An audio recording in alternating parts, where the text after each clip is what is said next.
What is going on, everybody? Welcome on into this edition of Wake Up Warchant. We are live here on YouTube. We're taking your phone calls and your comments on YouTube. Maybe even some of you folks are value subscribers over on warchant.com. Since you are watching this on YouTube, though, how about you hit the like button?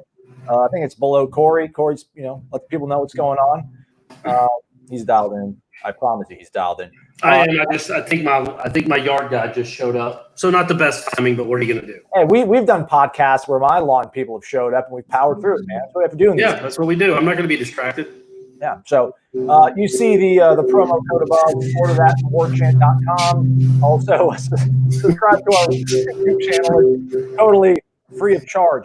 For real, though, do subscribe to warchant.com. We have some really cool content dropping this week. It's something that Irish Show has been working on for a long while, pretty much this entire off season.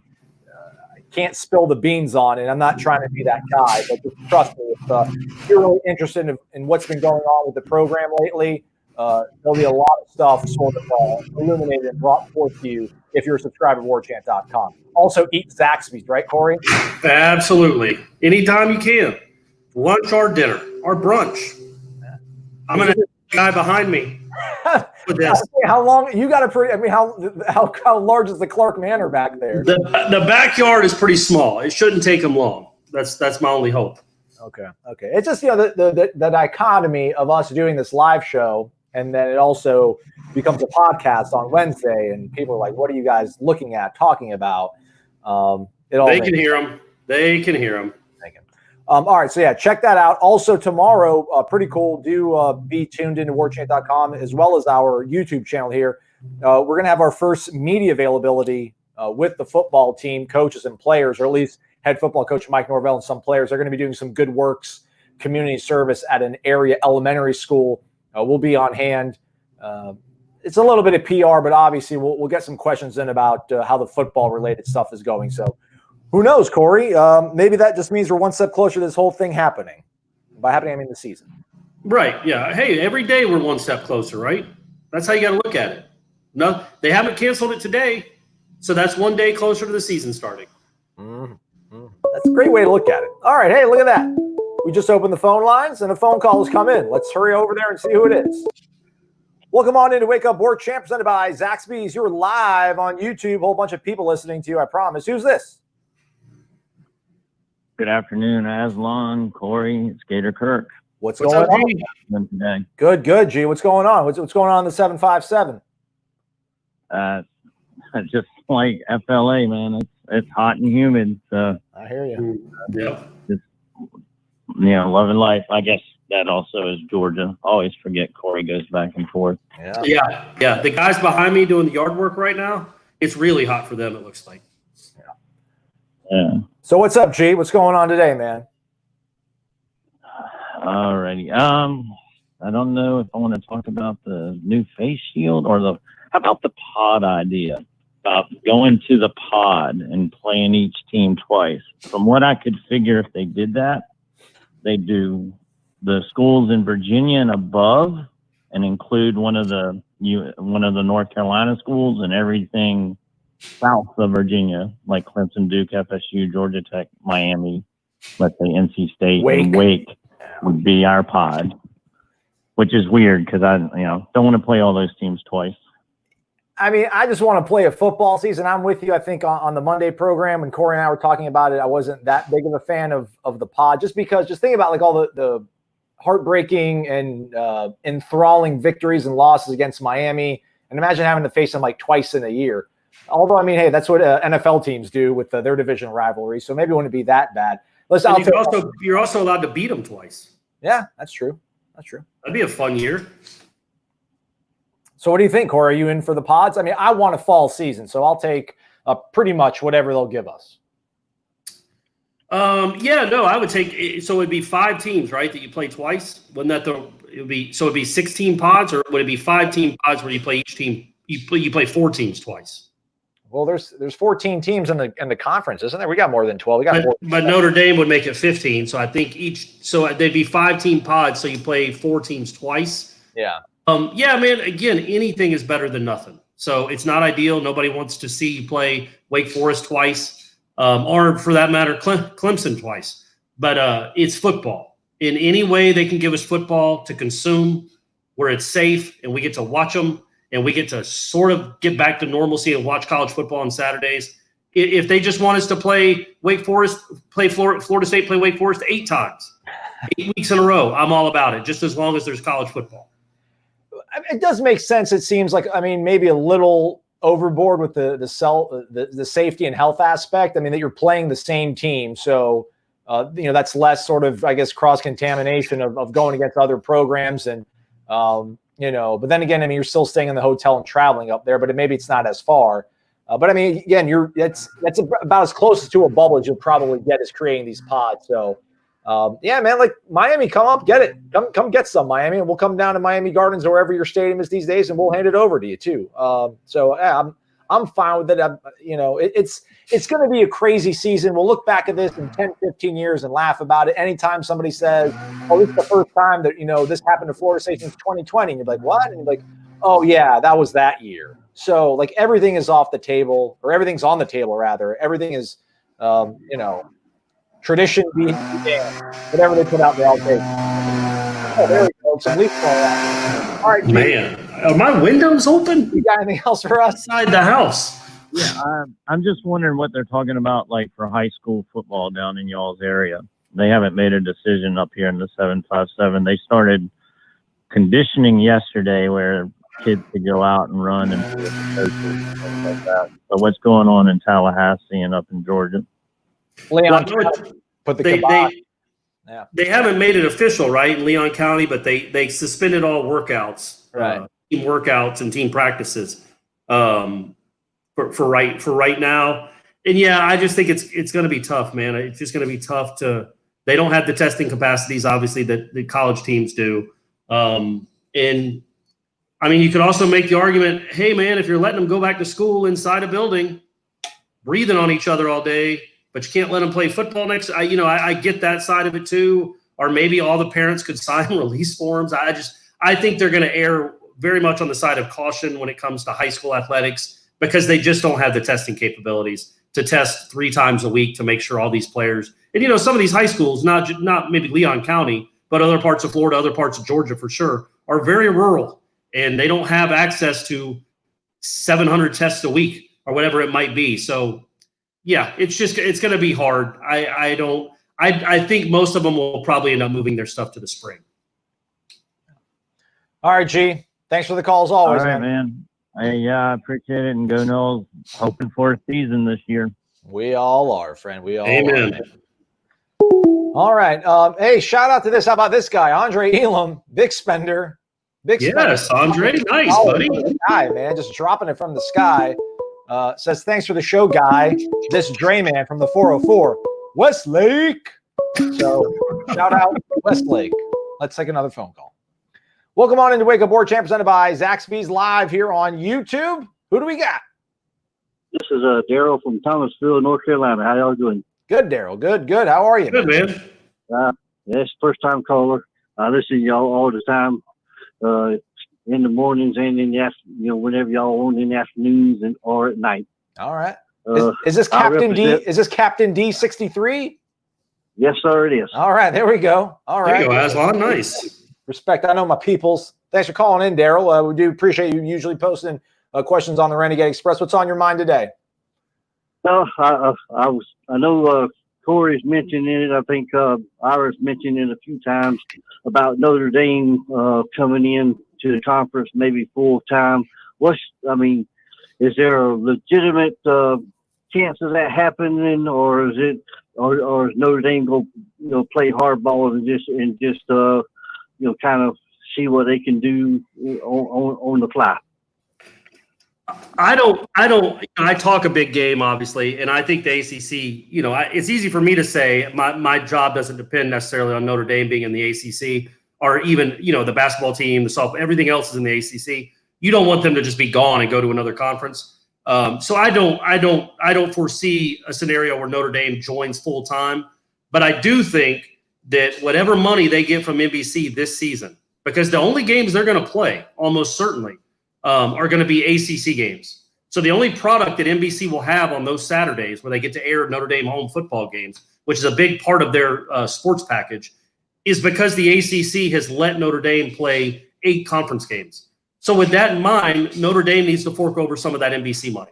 That's my personal opinion, because the ACC could say, look, if you're not going to fork over any of that NBC money this year, even though we're the reason you have a schedule, or they would be showing like Dr. Quinn Medicine Woman during that window on NBC those Saturdays, where you're giving them a product, you're making millions of dollars off these games, we get a cut of it.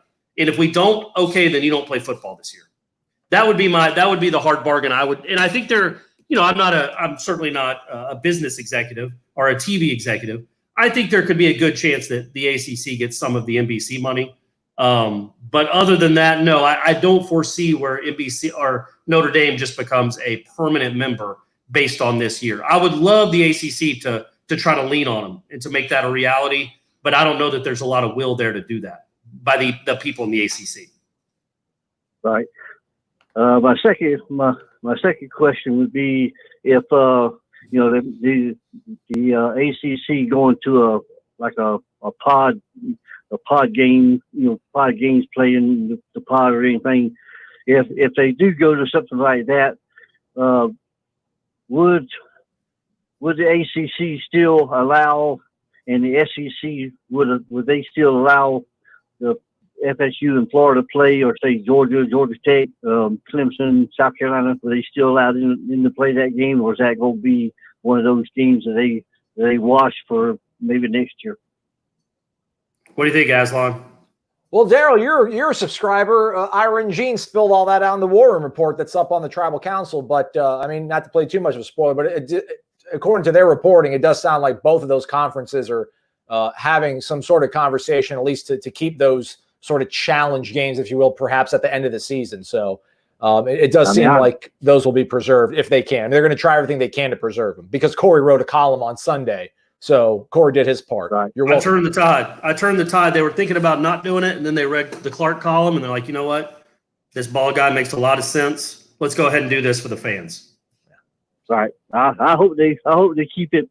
I mean, it's a tradition that they've been doing it for years and years, and I'm a fan. I'd like to see FSU stomp Florida every year. I mean, amen. That's something I wish they do, but I'm a fan of y'all's show. Y'all do a great job. Y'all keep up the good work, and I say go Noles. Appreciate it. Thank you. Thank you, man. All right, bye-bye. Where did he say he was? Oh, he was from North Carolina, right? Thomasville, North Carolina, yeah. Yeah. So not the Thomasville that Charlie Ward is from. Correct. Or Brandon Thompson. Was that the name of like a defensive tackle that ended up going to Clemson? Anyhow, you can't get them all. I think like before we do the show every day. Ray Drew, you remember Ray Drew? Yeah, I remember Ray Drew. I thought he was a Thomasville kid. Okay, I didn't know that. All right, we got another phone call. I was gonna say there's like one question I don't want to answer today, so hopefully no callers ask it. I'll reveal it at the end of the show, though. Welcome on in to Wake Up Warchant, presented by Zaxby's. You got Corey and myself, whole bunch of Florida State fans listening to you here on YouTube and around the world. Who's this? This is Matt AMCZ. How you boys doing? There he is. Oh, man. Naples, Fort Myers. What's going on, man? Naples, baby. There we go. That's right. So That's right. I can't believe what I saw this week. I just want to see your thoughts on FAU grabbing Deion's son. I mean, I don't know if you saw the list of offers that he got from other schools. How did that happen? I'm gonna do my best, Corey. Come on, man. Like, how did he not get a quarter? When we have Taggart, we can't get a quarterback, and then he gets Deion's son. So what do you guys think? That's a question I didn't want to have to answer, Corey. Was it really? Yeah, I thought it was gonna be more about Chuba or James or Blackmun. No, I'm fine with that nonsense. I can tap dance around that sort of stuff. It's just, it's the question, I guess, is did or did not this current staff, did Mike Norvell not recruit Shedeur Sanders? And I guess, from Michael's sort of understanding, or at least the way he's talked about on the recruiting chats I've done with him, there wasn't a lot of mutual interest there. But it's the whole recruiting thing of like, when you don't get a guy, it's like, who cares? We didn't need him. But when you get him, he's the most important recruit, and who knows what could happen. It's just, it's the best legacy. It's your best living legacy prospect out there, and you don't get them. And listen, not all 85 guys on scholarship are difference makers. We've seen plenty of that in the last 3 or 4 years. That you can't make room for him, is, I mean, I don't know. That just seems a little bit dubious. But then, we'll trust this. I trust the staff. I trust that they don't think he's the best fit for what they want to do. But I don't know. I would figure you kind of swallow your pride, or just like, all right, man, go ahead. We'll bring you on. You're Dion's son. So it's a little bit. I want to call it concerning. It's just a little bit odd. Is Matt okay? He's golfing, I was in the stairwell. I lost you guys for a second. Sorry. Oh, okay. All right. It sounded like you might have gotten into a fight. Second there, we're making sure you were podcast gold. No, what I was going to say was that it's not like, I think you're more concerned if Dion's son had committed to Texas or A&M or Florida, but you lost him to FAU, which it's not like he was a dude that it's not like he was a dude that was being recruited by Alabama and USC, and you lost him to one of those schools. You lost him to FAU, so I don't know how. Maybe he's going to end up being great, but I don't know how big a loss it ends up being. Quite frankly, Dion hasn't been a huge part of your program since he left. As far as he's not one of those like Miami guys that's always on the sidelines at every game. And I don't know, man. I mean, Derek Brooks's kid was a legacy kid. He's at Florida State. Are we all 3-4 years removed from that decision, thinking, okay, well, that's made Florida State a better program? But has it made him a worse program? Are we hurting because we have DeKalen Brooks on the roster? As opposed to maybe someone else they could have gotten, maybe. And this kid's a quarterback, right? Yeah. That's a whole different deal. Like, it's not like you're recruiting. You can recruit 5 linebackers a year. They've already got the Altmaier kid, right? Verbal. He's a verbal. He hasn't signed or anything. Yeah. Right. But so they just signed 2 freshman quarterbacks that are true freshmen. They also have another kid in tow for the 2021 class. So you could also understand how maybe Dion's kid is like, I don't know where I fit in there. I don't know if I'm going to play there. And quarterback is such a unique position when it comes to recruiting that I'm not that worried that, oh my gosh, or these guys must not be able to recruit. They couldn't even get Dion's son to come. Remember, Dion was like Noel Devine's, father or something, and he went to West Virginia. So even if you play the cards right, even if you showered Dion with praise and Noel Devine, they certainly wanted, and they showered that kid with praise. Dion still sent him to West Virginia, or didn't fight for Noel Devine to go to Florida State. So I don't know. I don't think that's an indictment of this coaching staff's ability to recruit. No, I didn't mean it. I have full confidence in the staff. I wasn't suggesting that they swung and missed or something. I just thought it was ironic that we, couldn't get a good quarterback in 3 years, and then now he lands a, high profile guy. Oh yeah. Willie Taggart finally gets his quarterback. Yeah. Right. Yeah. No, that's what I'm saying. Yeah. Yeah. Yeah, no, for sure. It's just, again, I think it's more about because Willie left them with nothing, that Norvell and staff had to go get 3 quarterback commitments in the span of 6 months, essentially. And so, Willie had a few. Isn't his kid there too? Isn't Willie Taggart Jr. there at FAU? Oh, I don't know. I thought he was. So you got a couple legacies at FAU. So, I tell you what could have happened, though. Dion could have gotten the head coaching job here.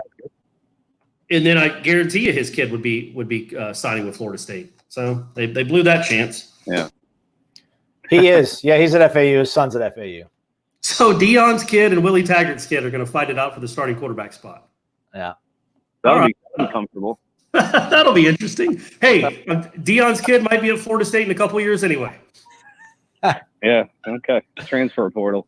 Yep. Well, guys, thank you so much. Appreciate everything, and I'll see you on the Renegade Express on Friday. Sounds good. Appreciate it, man. All right, guys. Have a good one. You too. Thank you, buddy. I was worried. There was a lot of racket in the background when he was going down the stairs, and I'm like, oh, man, did something just fall on him? Is he okay? He's all right. He made it. He survived. He might have missed a lot of your answer, though, man, so hopefully he goes back and watches. Looks like most of the people agree with you, Corey. Not a big deal. Who cares? Apparently Peter Warwick's son's also at FAU, according to Joe Pro, whoever Joe Pro is. So he's not he's a receiver though, I think. Or a skill guy, not quarterback. All right, let's take this call. Welcome on in to Wake Up Warchant presented by Zaxby's. You're probably already awake because it's 4:21 p.m. Who's this? Wake up. It's Jeremy. Oh, what's up, Jeremy? What's up, man? How you guys doing? Good, man. Good. I'm all right. How about yourself? Hanging in there, thank you.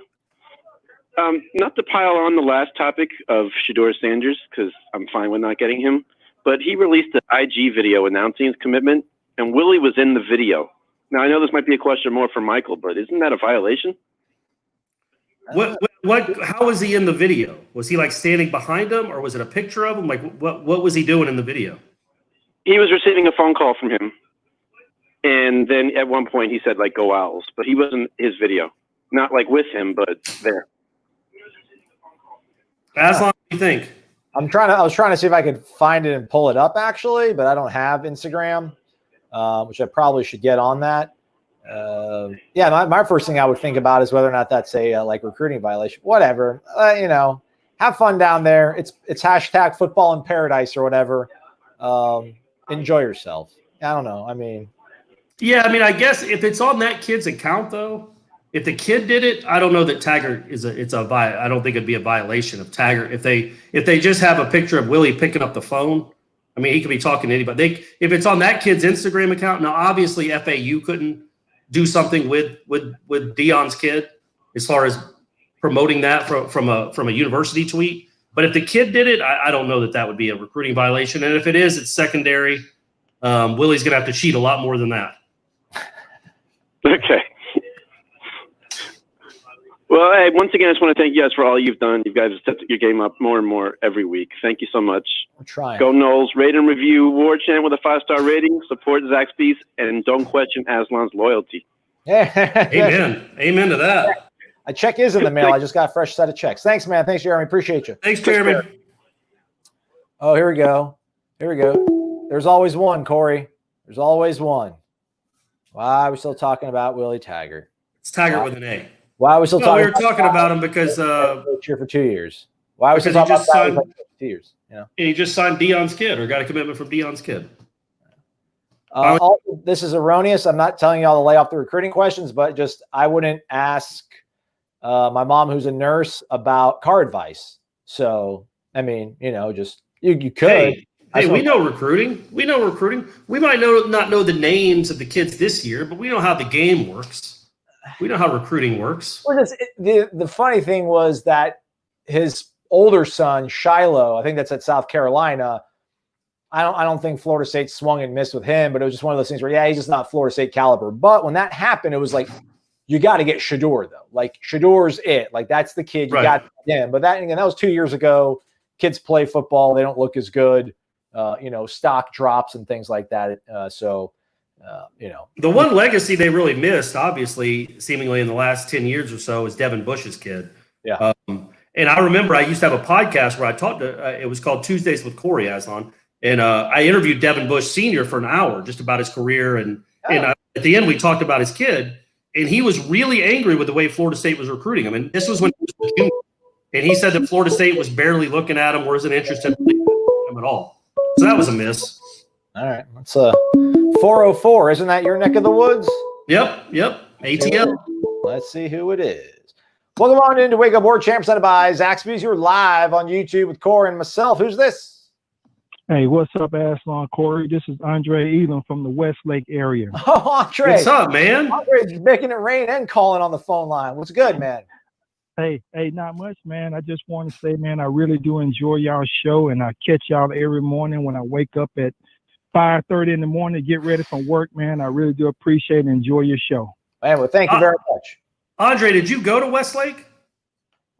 I did. My kids them went to Westlake, man. I'm from Greenwood, South Carolina. Is there anybody famous from Greenwood? Oh, yeah, a lot of people, man. Well, I ain't going to say a lot of people. Robert Brooks from the Green Bay Packers. Ben Coates. A couple of people made it to the NFL from my high school. Okay. Yeah, because I know Westlake now. I grew up in Atlanta. I grew up off Jimmy Carter Boulevard. 10 minutes north, 15 minutes north of Atlanta. I know Westlake has put out a ton of good athletes. That's just a good school in general. It's a really cool community, but I know Westlake has had some really, really good basketball, football players over the years. Yep, and not to mention track. Hey, but one thing I did want for you guys to touch on before I get off the phone, I think we've been loaded on defense for the last couple of years, but we just had terrible coaching. Can y'all chime in on what y'all view on what our defense is going to look like this year? I think we're going to surprise people. I'm saying top 25. Ooh. If they did that, that would be a jump of 67 spots or something in overall defense. Look, man, there aren't many teams on the schedule that have more talent on their defensive roster than Florida State. I mean, in my opinion, you've got at least 3 NFL defensive linemen. You've got at least 3 NFL defensive backs. I think I'm probably higher on Akeem Dent than most, but I think I know he can't catch, or he couldn't catch as a freshman, but it has a knack for being in the right place, for making plays. I think he's a competitor. I think he's physical. Everybody knows what I think of Asante Samuel, and Hamps is a freak too.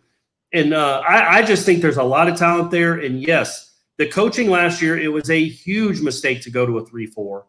And they never recovered from it, even in the middle of the season when I guess they switched mainly back to a 4-3.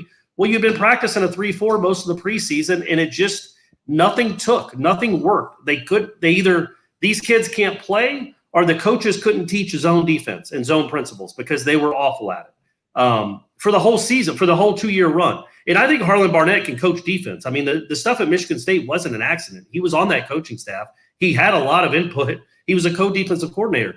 I just think for whatever reason, his message or his philosophy didn't get taught well to these guys, and it was an abject failure almost the entire 2-year run. But yes, I think if they're coached competently, certainly a linebacker, and if they can get some plays at defensive ends, if Kendo and J-Rob can be difference makers, they don't have to be first-round picks, but if they can be difference makers and have games where they have 2 sacks and a caused fumble, game-changing type plays that Florida State hasn't seen from a defensive end since Brian Burns. If they can have plays like that, games like that, yeah, man, they should make a huge jump because they're going to be good in the middle and they're going to be good in the secondary. I like the defensive ends getting pressure and the linebackers being coached better. I think leads to a very improved defense. I don't know about top 25 though. I'm pushing for top 40. Just give me get in the top 40, and I'll be real happy with what Adam Fuller did. All right, guys. Thank you, and thank you guys for your show. I really enjoy it, man, and I'll go Noles. Appreciate it, Andre. Thank you for the call, man. Thank you, Andre. Well, let me ask you this, Corey. What do you think? I don't know. I don't know if I want to ask you what's going to be more improved, or what do you think will be the more important part of this defense if it does turn around? Will it be pressuring the quarterback better, or will it be better coverage? Look at the passing yards allowed, man. They were 119th in the country. And then look at third down percentage, 103rd in the country. 92nd in red. They did nothing. What's the one thing they did well defensively? Anything? I don't know if that third down conversion percent. Oh, you got to look at there's 2 third down conversions. You got to look at the one that says defense. Yeah, no, and that's 103. Oh, it's 78th. 78th. Oh, yeah, I got you. Oh, yeah, I got you. I'm sorry. So their third down conversion on offense was 103rd. Yeah. Good grief. Jeez Louise. Well, when you don't have an offensive line and, Yeah, so I think a lot of it is just not being able to pressure the quarterback with they just could not devise a scheme to pressure the quarterback last year. All right, let's take this phone call. This is kind of crazy. I don't even know where I posted the phone number, and everybody keeps calling in. That's awesome. Welcome on in to Wake Up Warchant Live, presented by Zaxby's Indescribably Good. Who's this? Chad from New Mexico. Chad, what's good, man? What's up, man? Everything yourself. I'm still recovering from my surgery. Oh, we didn't know about that. What happened, man? You want to talk about it? And June the 12th, I had foot surgery, bunion surgery. Oh, all right. Yeah. They broke my big toe, shaved the bunion, and shaved my arch. Oh, all right, man. Well, hopefully you'll be back on your feet in no time. Hopefully, man. Just follow the rehab. Trust the process, Chad. And that's what I'm doing. I can't put no weight on it. All right. What's on your mind? Friday, you talked about Burns High School. Okay. Yeah, South Carolina. On the show, I actually went to Burns. Ah. And the mascot at one point was a rebel, Confederate soldier. My sophomore year, my junior year, they actually got rid of it because of some issues. And they had a vote and it went to the Sword. So that's the current logo. Why it is what it is now. But Okay. there's been talk about changing the name for a little bit time now since I graduated in '91. What do you think, man? You went there. If they change the name, will you still call them the Rebels, or will you call them whatever the new name is? Well, when I went there, they had a Confederate soldier in the cafeteria. Big Confederate soldier. Yeah. I mean, what in the world? Oh, hey, yeah. I mean, that's just. Well, anyway, luckily that was 30 years ago, so I guess they got rid of that. And yeah, you got to imagine they'll probably get rid. And Burns is like one of the high school football. At least they were a few years ago. One of the high school football programs in the country, on par with Bowles and Valdosta and all the big ones. So I assume they'll be getting rid of that name soon enough. Yeah, it's been talk about that since the last 5 years or so. I really haven't been home that much on the road, but I do remember them an article owned by the local paper talking about them trying to get rid of it, the namesake. Yeah. And then they but it was a huge one reason they changed it was like big situation with the students. I mean, they walked out of the school. You had police on different sides. It was ugly that particular my junior year. Well, look at all the progress. Look at all the progress we've made since then, Chad. Right? Doesn't it warm your heart? Sure. I can only laugh at these things, man. It's a tough thing to discuss. Who's from? Was Everett Dawkins from Burns? No, Justin Bright, man. Yes, he does. And actually, I think Ben Coates played at Clemson with the Burns, and he got a ice cream and cake company near where I grew up at now. Wait. Somebody. Oh, okay, never mind. All right. Our previous caller's from Greenwood, South Carolina. He said that Ben Coates is from Greenwood, South Carolina, but you're telling us that Ben Coates played at Burns High School. He played at. He went to Clemson. Yeah. Played at, I think he went to Burns too, but he did go to Clemson. Right. But then he came back home and they got an ice cream store now. Okay. Good for him. His Wikipedia page says he went to Greenwood High School, so I don't know. I have to check you on the Burns reference. So, but anywho, but anyway, I might be wrong, but I know he went to Clemson. Yes. Well, I'll check you because Everett Dawkins did go to Burns High School. No, he did. He just looked it up. Yeah, he did. He went to Burns High School. Okay. All right. It was a trio that Florida State won. It was the running back. I can't think of his name. Lattimore. Marcus Lattimore. Yeah, Lattimore. Yeah. The Everett Dawkins and the other defensive end who ended up going to UCLA but never played, and then he went to transfer to Tennessee and still never played. All right. Yeah, that's right. That's right. They got Justin Bright though. Yeah, that's the other one they wanted. Well, trying to get Lattimore and the rest of the crew. Wow. Anything else on your mind, Florida State wise, Chad? Yes. I'm trying to remember. There was a defense. I think it's 97. Corey talked about it. That I might be thinking 2 different years, but when they knocked out like 2 quarterbacks and the rest of them was ineffective, and I want to say that was the game when they also knocked the Miami quarterback into the goalpost. Was that the 97 defense? I don't remember. He couldn't get the quarterback right. We thought it was either Ryan Clement or Ryan Covington. I don't even remember the quarterback being thrown into the goalpost. So Corey's sitting back down. We'll see. Right. Corey, were you able to, speaking of fact check, were you able to find out what year the Florida State defense threw the Miami quarterback, whether it was Clement or Covington, into the actual field goal post? That was 97. There we go. All right, we got it.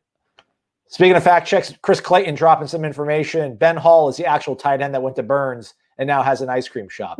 Look at this. Okay, all right. South Carolina takeover, Palmetto. Man, we're doing it. We're letting everybody know. Well, that's crazy. I mean, there's 2 tight ends named Ben. Yeah. Both in that area, I guess around the same time. That's funny. Yeah. So, Corey Miller. There we go. All right, Ben. I called you Ben because we keep talking about Ben. Is that all you got for us, Chad? Yes, thank you. Very well. All right, man. Thank you, buddy. It gets better, man. Bye. Look at that. South Carolina, man. All roads come back to South Carolina. That's what they say, right? think that's what they say. Yeah. Maybe I should probably try to find actually that video and pull it up of the quarterback being thrown to the field goal post. Was that 47 or 41-0, the 97 game? 47-0. Good times. Good times. I know what happened in the second half. Yeah. Let's see here. Dallas Simpson says, y'all callers suck. Can we talk real football? Yeah, Dallas, what do you want to talk about, man? What do you want to talk about, big guy? What's real football right now? What do you want to talk about? Want to talk about the quarterback? You want to talk about the coach and a PPE face shield? How dare you tell our callers that they suck? I mean, I'm not saying that. That's what this guy's saying. Want to talk I know. about It's talking to Dallas. the guys wearing the mask over their face? Hey, so is that going to be a thing? I saw somebody tweeted that at me about the face guard. It's like a mouth shield, right? A mouth guard, mouth shield, face shield. Is that going to be an actual thing, or school's going to use those? What are you talking about, the Oakley thing? Yeah. The Oakley mask? Well, the NFL's picking it up, it sounds like. They're going to see if the players are comfortable using it. I think the NFLPA or the NFL primary doctor or whatever said that. I mean, they only tested it with 25 or 30 players, and he was surprised that like the whole claustrophobic aspect wasn't that big of a deal. But he doesn't expect that once they do unveil it to the 2,000 players they have, that there'll be some people complaining about it. But it looks like that's something they're going to try to use and implement. So will college be able to get their hands on it? I don't know. Wouldn't be a bad idea. The crazy thing is, it is kind of like the idea that you talked about when you sort of tap the brakes on yourself. Because you're like, yeah, why don't they make a mask that's got a couple, slits so you can breathe a little bit easier? And then you're like, well, if they do that, then what's the point of the whole mask? But if you look at it, I mean, I should pull it up right now as I'm rambling on. There are vents on the mask. So, maybe it's sort of the way it's created is that, it won't let I don't know. It's going to mitigate it. Again, you cannot totally prevent any sort of contamination if you're going to have people around each other, but you can mitigate it. And this may be one of the ways. I'll go ahead and pull it up now and show folks. So yeah, I mean, you can see, let's see if I can go I'll illustrate. So it's a face shield for the eyes, obviously, that we've seen before. Yeah. But that thing underneath, that's obviously the new part. It's got vents. A little ear hole where it can come out of, and that looks perfectly good to me. Perfectly fine. Let's play. Let's go ahead. Roll out the footballs, man. Let's play. Can Brady wear one of those to class? Why not? Yeah, I feel like he could wear that to class. He'd probably enjoy that a lot more than a mask. Let's see here. Dallas Simpson wants to know, has black men? How about this one? How about James Blackmun been working to get better? Has he been working with anybody? Apparently his guardian, who's also a high school coach down in Belglade. We did see photos of that. We don't know what particular receivers were out there running routes. If it was high school kids, area kids, if it was any of his teammates. But that was the social media post earlier in the week. So he is, working on his craft. But yeah, that's real football. There you go. Great question, Dallas. Yeah, no, and I will say, hey, don't be mean. I will say this: nobody ever diminishes James Blackman's work ethic.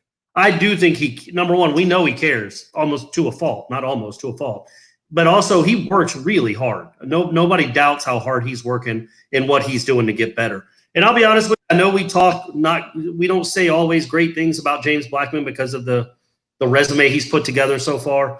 But, man, it would be really cool for him to have a good year. Like, for him to win the job and be good.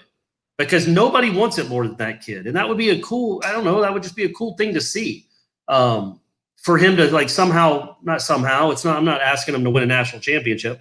For him to win 8 or 9 games, I think that would be great. Because he wants it. I was going to say he looks bigger. I mean, he does look bigger.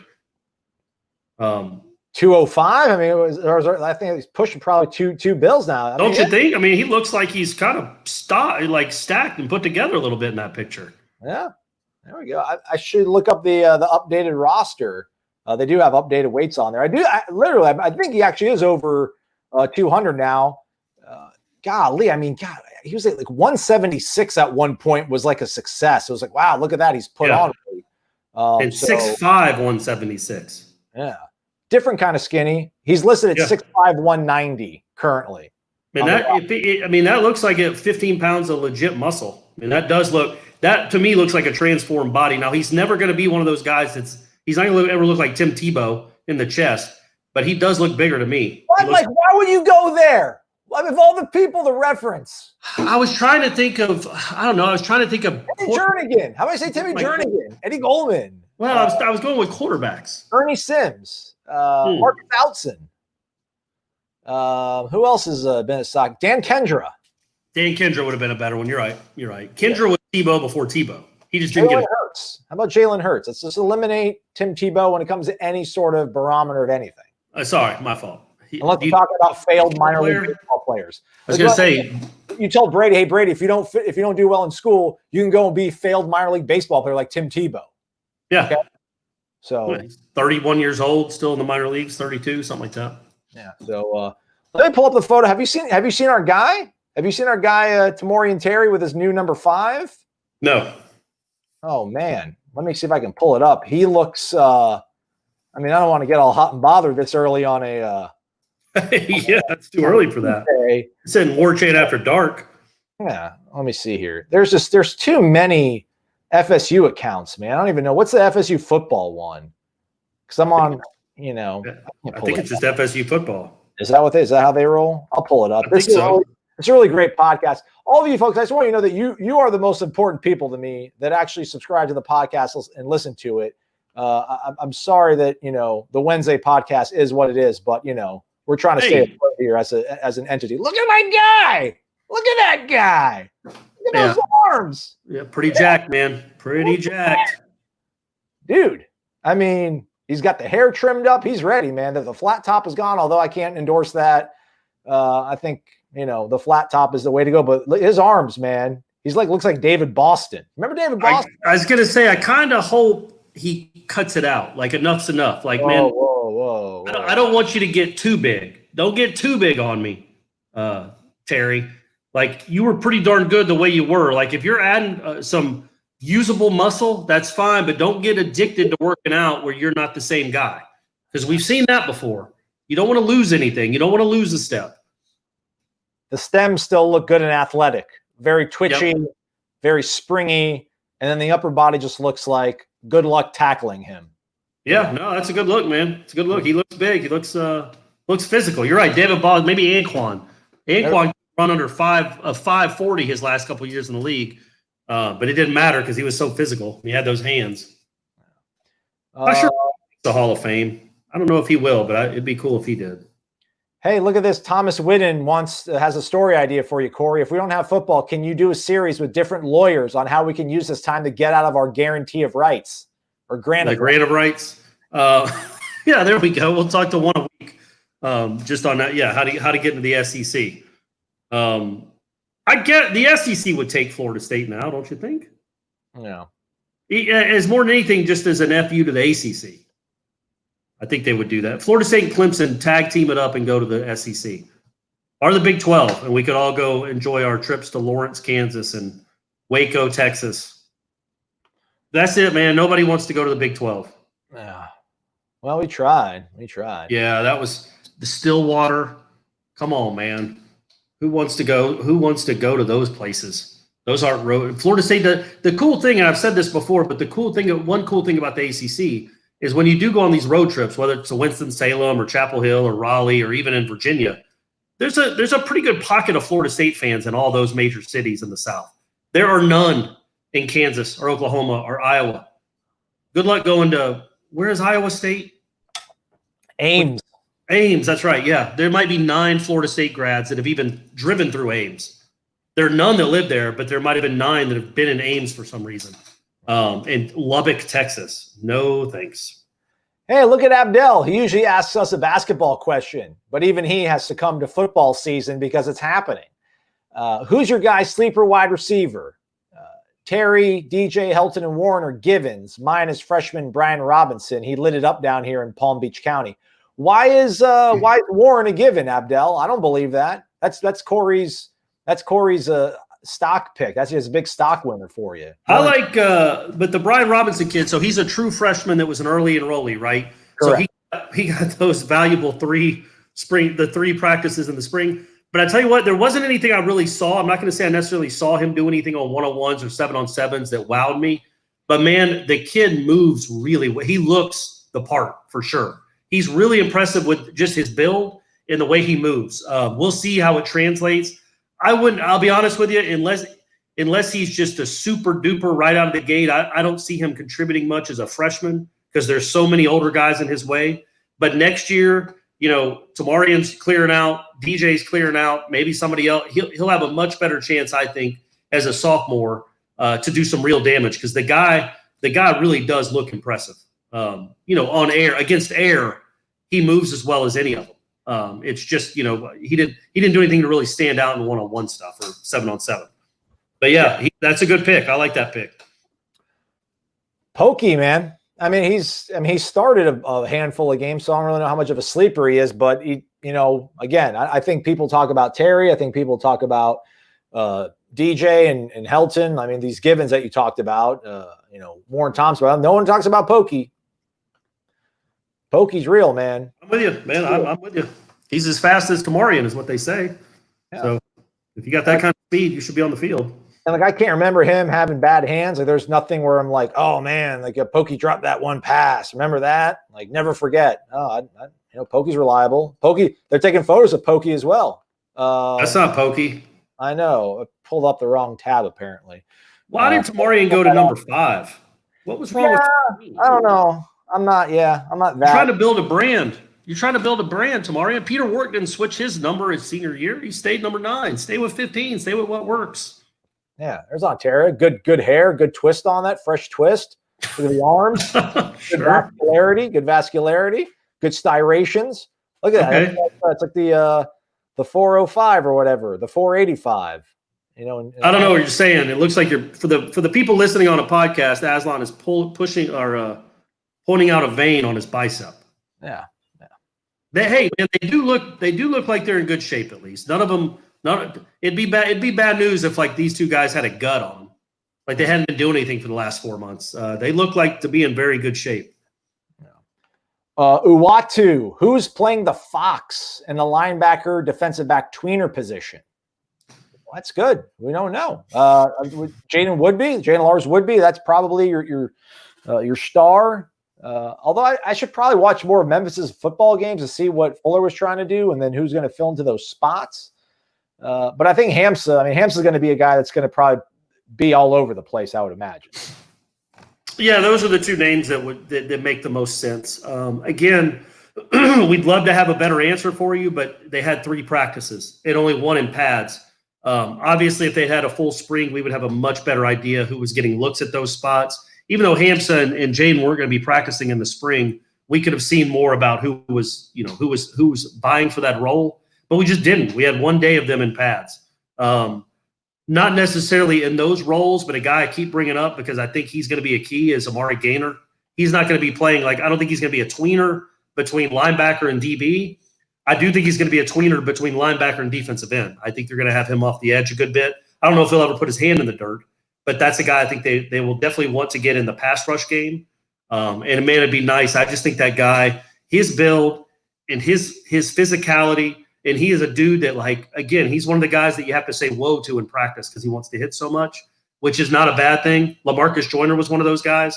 Willie Halstead can tell you that, unfortunately. And but those are the kind of guys you want. You want the guys Jalen Ramsey too.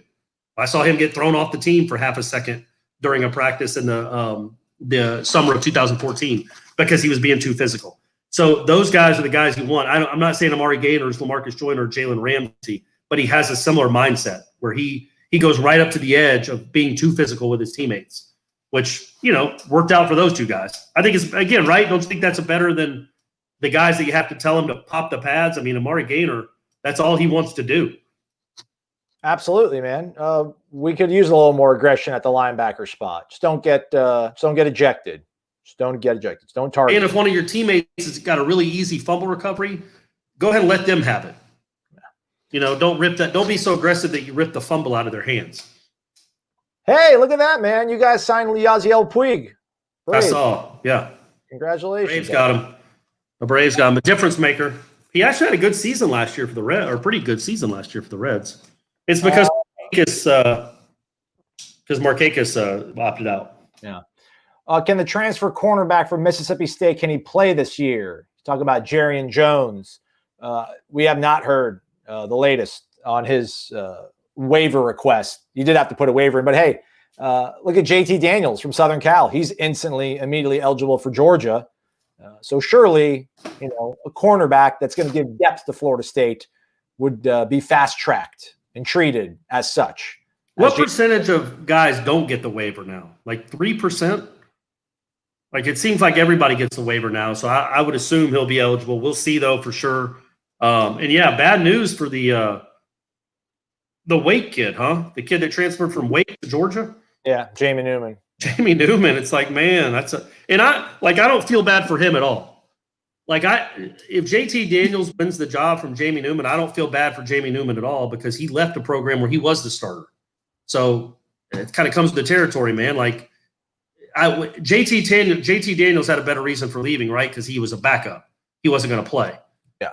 Jamie Newman was a starter and could play as much as he wanted. Now he's going to be in a real QB competition just to win the job.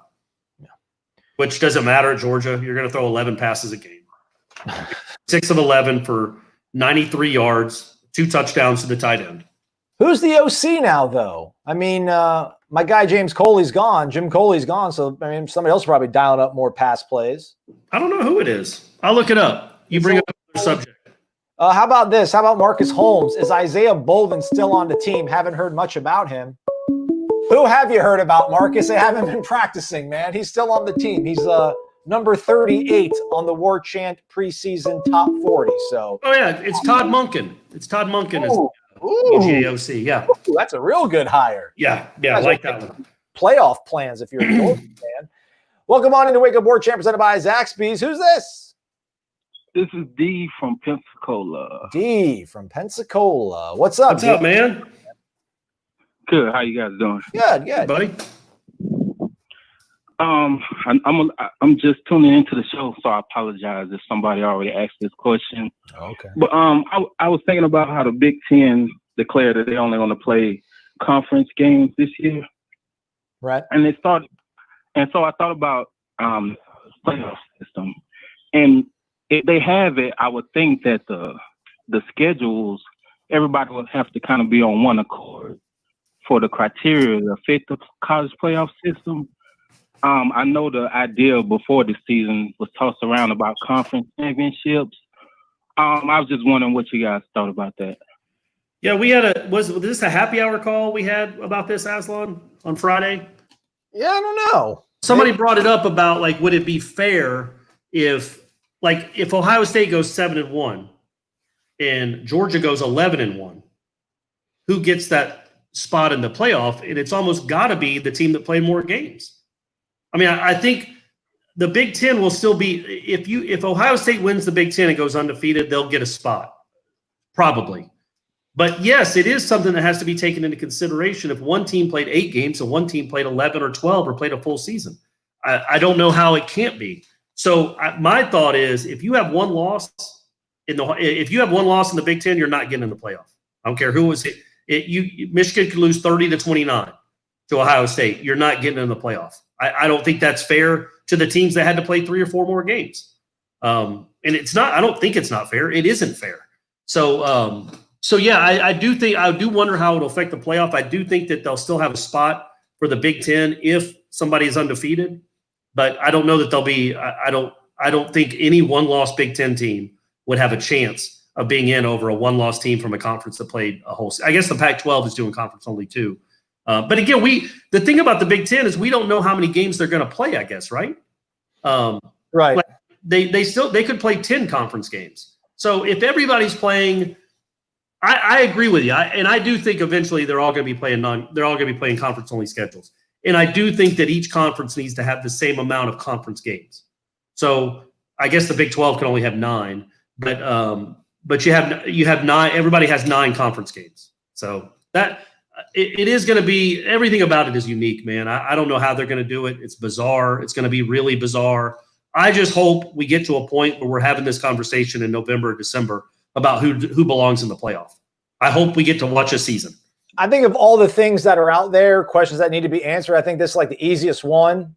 D, you can't see it unless you're watching it actually on YouTube, but Bill Hancock, who's the executive director of the College Football Playoff Committee, said to ESPN, the committee's fundamental mission has not changed. This is why the committee has 13 football experts. Their task is to select the best 4 teams based on play on the field and schedules that conferences establish. I mean, listen, we can all be real, man. We can see UCLA go 8-1 and see Michigan go, 7-2 and figure out who the better team is. I mean, these 13 folks, they've been doing it for the last, 5-6 years? We've been having a playoff now. So yeah, I don't really think it's gonna be that big of a deal. Even if these teams go to conference schedules, you know who the good teams are in the conference. You'll be able to judge the 8, 9, 10 games, and I don't think it'll be that difficult. I don't know. Maybe I'm being a little bit out there, but I don't think it's gonna really be that tough to figure out who the best teams are. The caller, though, last Friday, the caller brought up Minnesota and how Minnesota last year started out 8 or 9-0 with a good win at home over somebody, and I can't remember who. And that wasn't. I mean, I'll pull up their schedule right now, but I'm pretty sure their first 3 games were not. Well, they were awful. Yeah. You're right. So I mean, you start off with Michigan State and Wisconsin in weeks 1 and 2, and we'll probably have a pretty good idea of what kind of team you are. So, did we answer the question, B, or were you asking something a little different than that? No, you guys answered the question. You did. Okay, I just want to make sure because you missed the first part of the show where we completely answered the wrong question for a caller. So just want to make sure we got that one right. All right, D, is that all you got for us? Well, really quick, I was watching the Chicago Bulls thing they did on ESPN the other night, and they were talking about when Scottie Pippen had that really bad contract that he signed. Some people were like down on his agent for letting them take that deal. Do you guys know who his agent was? I don't think who. No, I do not know. Bus Cook? I don't know. It was Jimmy Sexton. No. Oh, really? No way. Really? It was. No, it was. I thought that was hilarious. So that was what was that, like 92, right? Like 91 or 92 or 94? It was in the 90s. So Jimmy Sexton's been an agent for 30 years. Wow. Well, I tell you what, he doesn't make bad deals anymore. He learned his lesson from Pippen, it would appear. Right. Maybe Scottie Pippen, the reason why we ended up having that huge buyout. You're probably right. It all goes back to Scottie Pippen, Central Arkansas. Great. Right. All right. Thank you, guys. Appreciate it. Thank you, man. All right. It's crazy. He wouldn't make that up. He's not going to make that up. I know you're looking it up. I can tell. I know. Actually, yeah, it's real. It's a real thing. I checked it out. Let's see here. Let's take maybe like a question or two from YouTube, and then we'll wrap things up. Phone lines are closed, everybody. Here's buddy. That's how. So Scottie Pippen changed the course of college football history. Look at that. Abdel with his basketball question. Over under 2.5 years before CY gets a head coaching gig, Corey. Man, I would say I'm going to say over because I think he wants to be here as long as Leonard Hamilton's here. I think unless a great job comes along, I think he really enjoys his job. He really wants to get Leonard to a Final Four. He keeps telling us that he wants to help get Leonard into the Hall of Fame, and that's going to take probably a Final Four trip. And I think Leonard's going to be here for more than 2.5 years. So I say as long as Leonard's the head coach at Florida State, I think CY will be one of his assistants. So I'm going to say over on that. Robert Davis, will style points matter more than ever this season, Corey? Yeah, man. We just got to know what the schedules look like. I do think that if they're all playing 10 games, that's not that much different than what they do now. Like for the last, 15 years, Florida State has played 10 real games essentially and 2 kind of, all right, they're going to win those games. So you're just getting rid of Samford and who are West Virginia, I guess. And you're playing 10 real games. So if everybody's playing 10 real games, I think record, if they're playing 10, that's not that much different than 12. And I don't think style points will be that big a deal because they're all playing each other. So you're just going to take the winner of the 4 conferences. In the Pac-12, we know the deal out there. They're not getting in. So you just take if they're all playing 10 conference games, I think you just take the winner of the conferences. We got to know if they're having conference championship games. It's all up in the air, man. It's all up in the air. I can't wait to just bring those computers back, and they can tell us who deserves to play for the championship. Luke Elmore asks, prediction for Scottie Barnes points per game this year. I'll set it at 10.2. Corey, over or under? Over, but not by much. I think he's like going to be like Isaac only averaged like 13 a game. I think you're looking at like 12, 6, and 5 for his numbers. I think he is an all-around incredible basketball player. Can't shoot real well. And in this day and age, if you can't shoot threes, it can be tough to score at times. But I think he's going to get a lot of points just in transition, on putbacks, just for being tenacious. And he's a great passer. He might be the best passer Leonard Hamilton's ever had. And not only that, he is apparently an incredible defender. It is hard to tell when you watch his college highlights because his team was beating other teams by 70 points. So he didn't have to really gear up and guard that hard at all times. But apparently he is a world-class defender.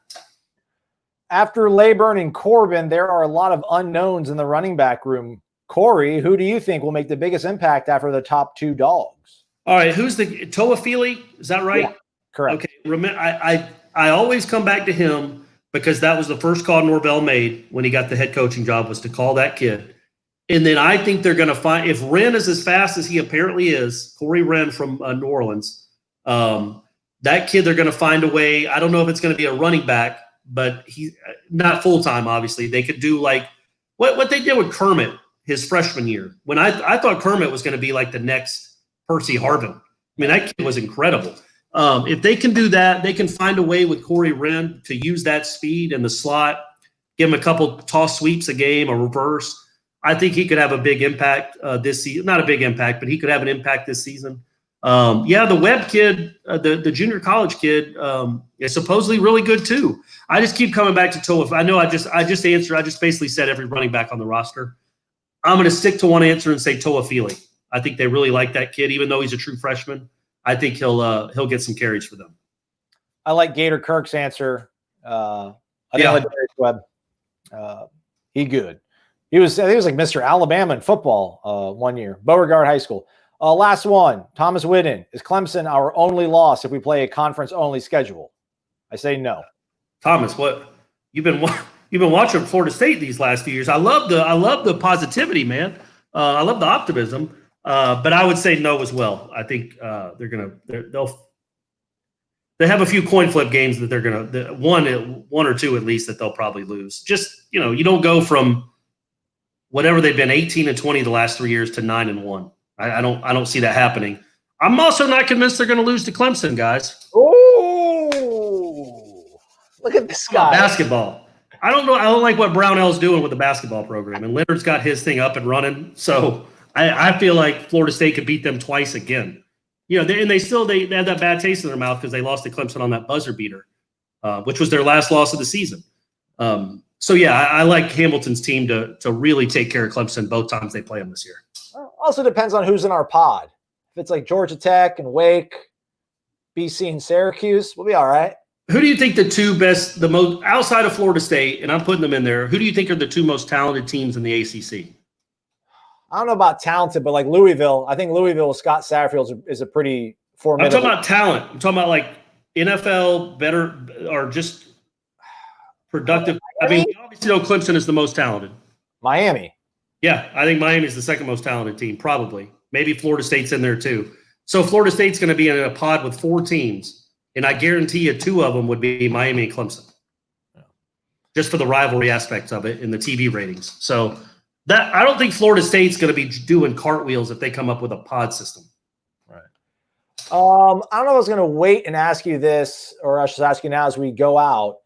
Since this season is going to be so crazy, if it does happen, like, would this be the time to maybe go ahead and not have a preseason poll?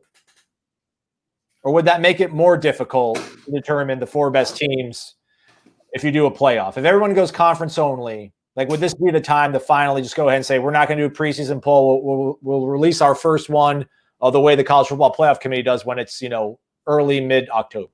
No, they'll do it. It's one of the unique factors of college football is, like, I know the NFL has their power ranking nonsense that they do every week that nobody ESPN does it. Yeah, well, so does pro football. Like they do it too. None of it matters. I know the polls don't matter, but it's still part of the history of the sport, and it's still kind of cool. to see where you're ranked, if you're moving up. None of it really matters. You got to go win games, but I don't think they'll get rid of the preseason. We need preseason polls now more than ever. We need anything that gets us back to normalcy. What happened to all these lists? Remember the lists we used to always have? It was like, anonymous coaches talking about who the worst coach is, and they said it was like Willie Taggart. And remember, like we had these preseason lists that somebody from like CBS Sports would drop, and we could talk about it for an entire episode. Someone do that. Please. I thought you were talking about like the Bednarik list. Or no, like not that watch list. No, not that stuff. But just like there's always, the preseason list, who's overrated, underrated kind of stuff. The Pat 40 fodder nonsense. Anywho, all right, man, we're done. But again, do stay connected to warchant.com later this week, maybe tomorrow. Irish OFL is going to be dropping a really cool story that if you're really starved for football information, which I know you all are, I am as well, should satiate your appetite. It's going to be pretty cool. Very unique. You probably won't find anywhere else. And tomorrow, probably. Don't say probably. You are not going to find it anywhere else. Well, Ira's going to do, and then everyone's going to try to copy. That's good luck. He's been working on it for months. Like our guy Robbie D, giving us $5 on the way out, man. Appreciate you, man. Say something you want. Hey, type something. I'll post it as long as it's not political.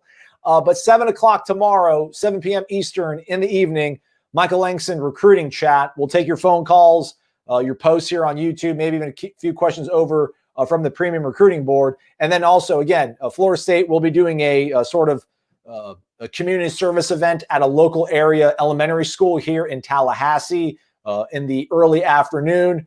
We do expect to be able to speak to Mike Norvell and a few selected players.